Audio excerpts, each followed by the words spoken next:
Welcome to the Big 12 Insiders, your Big 12 sports show. Here's your host, Brien Hanley. Hey, everybody, what's going on? This is your man, Big B, Brien Hanley. Welcome back to Big 12 Insiders. Talking a little hoops right now. College basketball world got started, in my opinion, got started off with a bang. That's the one thing about college basketball. I mean, I know that a lot of schools played, I guess, a tune-up game, but there's a lot of non-conference games that are going to happen between now and December that are going to show us who your basketball team either is, isn't, or potentially can or can't be. That's why I'm so excited. Everybody has played up to this point, I believe, and TCU, the only team that went down in defeat. That was an upset. Tricky there. But the Big 12, I mean, look, I say it all the time. I know I talk about the Big 12, and I'm biased. I'm a Big 12. I'm biased.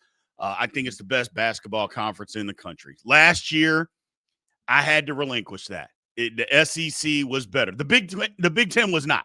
I don't care what anybody says. The Big 10 was not. But the SEC last season, it was the best. Now, did they deserve all those damn teams in the tournament? No, they absolutely did not. Absolutely did not. But they were the best conference, and they proved it. Big 12 has that opportunity this year. And they started out by proving it in a big way. The defending champions, Florida Gators, take on Arizona Wildcats. And Arizona, I mean, it was an upset. But if you watch the game, I mean, I think the thing is, I think Arizona, it's preseason rankings. So you're just thinking what people can be, a long way to go. But Arizona, I think most people would have said 13 for Arizona was probably a little bit too low. Considering what they had coming in, the talent, Koa Pete, I mean, come on, man. I mean, look, I'm just saying, I'm not trying to be too crazy about it. It was one game, but that young guy is special. He looked to be special. You just start looking at it. And here's the thing about the Arizona game. They got next to nothing out of Braden Burris. I mean, another five-star, really good player, got in early foul trouble, ended up fouling out. I mean, he scored 3 points. He did nothing, did nothing. But Jaden Bradley, one of the more underrated college basketball players in the country, I think, coming back this year, showed up in a big, big way. I just, for me, that's Arizona's really good. Arizona's really good. I don't think that anybody can deny that. Arizona is going to be one of the better teams in the country, or at least should be one of the better teams in the country. Another game that was a higher level competition. And here's the thing. I think nobody knew what Villanova was going to be because new coach, so many new players, but Villanova is a pretty good basketball team. But then again, so is BYU.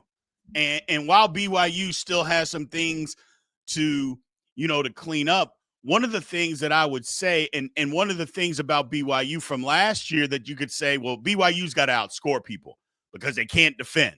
And when they get into the tournament, that was going to be their problems, that they weren't going to be able to guard people. And it turned out, what did Alabama make? I mean, they're still making three-pointers. Lord have mercy. What was it, like 25 threes? Something stupid? Now, granted, nobody thought somebody's going to make that many, but again, that was BYU's issue, is that they couldn't defend. Well, I don't know how good Villanova is, but 66 points opening night, that's pretty good. That's pretty good. They held them to 66. And the one thing I know about Villanova that they do have, they got some guys that can make some shots. You saw that in that basketball game. They got some guys that can get free, create, and then they can make some shots. So for them to be able to hold them to 66 points, I thought it was great. Look, AJ DeBansta, that guy, to be so young and to have that kind of a polished game, he's special. He's special. I like this BYU team, and they're just getting started. That's the thing, because 71 points, you look on the board, well, that's not that many, and it isn't. Again, against good competition, wait till they get things rolling. Wait till they get things rolling. I mean, the way that they're being coached, again, he's an NBA coach. He's bringing NBA sets to the college game. They're going to get up and down. They're going to get better offensively. And if this is what the defense looks like early and they start getting better defensively as well, again, I know it's just one game. It's one game early in the season. It's literally the first game of the year, but basketball is a little different.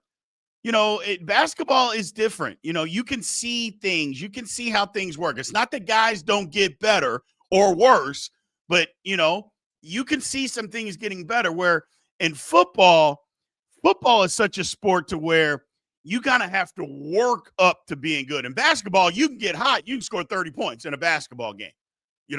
In football, it's like, okay, I got to work to get this. Offensive line got to get some cohesiveness and working together. Basketball is just different. They're just two different sports. You shouldn't try to judge them the same based on that. But I'm just excited for the team. I mean, you look at a team like Texas Tech, where they scored 98 points and three starters didn't play, including JT Toppin. I mean, and again, I understand the level of competition. I'm not here to deny any of that. But 98 points is 98 points against another school that gives out scholarships. You got to remember, they're not playing, a YMCA team. Those they got scholarships too. I understand they're not the same level, same caliber of player, but I'm just throwing that out there. I think a team that might be a little they're licking their wounds a little bit that I think may have a bounce back season is Iowa State. 2 years ago, there was a lot expected about Iowa State, and then they lost in the Sweet 16. Last year, I think it was fool's gold. Not so much their season was fool's gold, but it was more fool's gold once we got to the tournament. Myself, and I'll just speak for myself, I just thought they would be better without their leading scorer. What team is better without their leading scorer?